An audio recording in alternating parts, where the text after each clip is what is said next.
दोस्तों, झाला मानसिंह एक राजपूत योद्धा।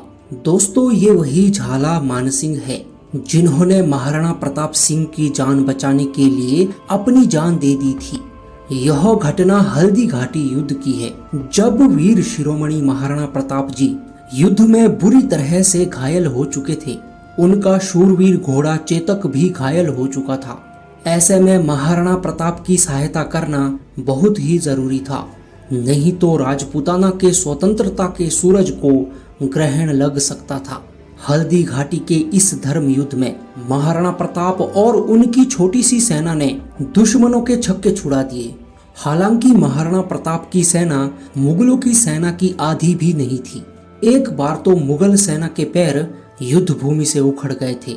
ऊपर से महाराणा प्रताप सिंह का अप्रतिम शौर्य और चेतक की तीव्र रफ्तार, जिसे देख मुगल भी हैरान थे।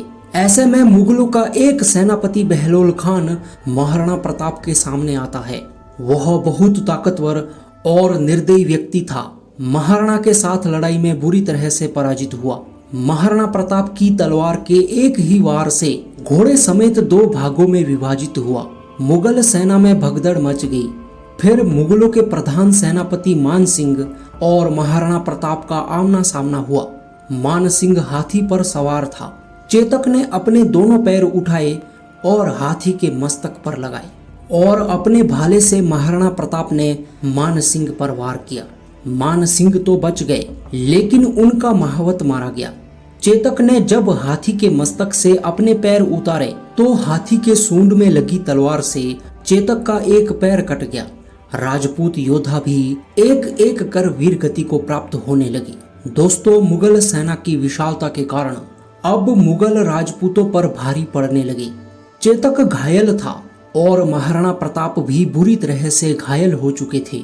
अब मुगल सेना महाराणा प्रताप को घेरने लगी। दोस्तों, परिस्थिति बहुत ही विकट थी। महाराणा के प्राणों पर संकट था। तभी वहां पर वीर शिरोमणि परम प्रतापी महाराज मान सिंह वहां आ गए। दोस्तों, कहा जाता है कि मान सिंह जी की शक्ल और सूरत महाराणा प्रताप से मिलती थी। उन्होंने महाराणा से आग्रह किया कि वह अपना राज मुकुट और राज चिन्ह उन्हें सौंप दे और वह युद्ध भूमि से प्रस्थान करे।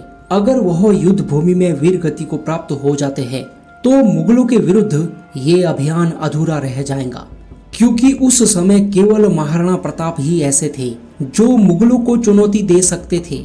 काफी समझाने के बाद महाराणा प्रताप युद्ध भूमि से प्रस्थान करते हैं। झाला मानसिंह महाराणा का मुकुट धारण करते हैं। मुगल मानसिंह को ही महाराणा प्रताप समझते हैं। वह मानसिंह जी को घेर लेते हैं और भीषण युद्ध होता है। अंत में झाला मानसिंह वीर गति को प्राप्त हो जाते हैं, परंतु तब तक महाराणा प्रताप सिंह युद्ध भूमि से सुरक्षित बाहर थे। महाराज झाला मानसिंह ने मेवाड़ के लिए निस्वार्थ भाव से बलिदान दिया। इतिहास में उनका नाम स्वर्ण अक्षरों से अंकित है। दोस्तों, न केवल झाला मानसिंह ने मेवाड़ के लिए बलिदान दिया, बल्कि इसी प्रकार से 1527 में खानवा के मैदान में बाबर और महाराणा सांगा के युद्ध के समय मानसिंह जी के दादाजी अज्जा जी ने भी राणा सांगा की जान बचाई थी। वह खानवा के मैदान में राणा सांगा को बचाते हुए वीर गति को प्राप्त हुए थे। 1535 में गुजरात के बहादुर शाह ने चित्तौड़ पर जब हमला किया था तो अज्जा जी के बेटे सिंघा जी ने 1535 में अपने प्राण न्यौछावर किए। दोस्तों, पीढ़ी दर पीढ़ी इनके वंश में एक से बढ़कर एक बलिदानी हुए। 1568 में चित्तौड़ के युद्ध के समय अज्जा जी के पोते सुल्तान सिंह खूब लड़े और शहीद हुए।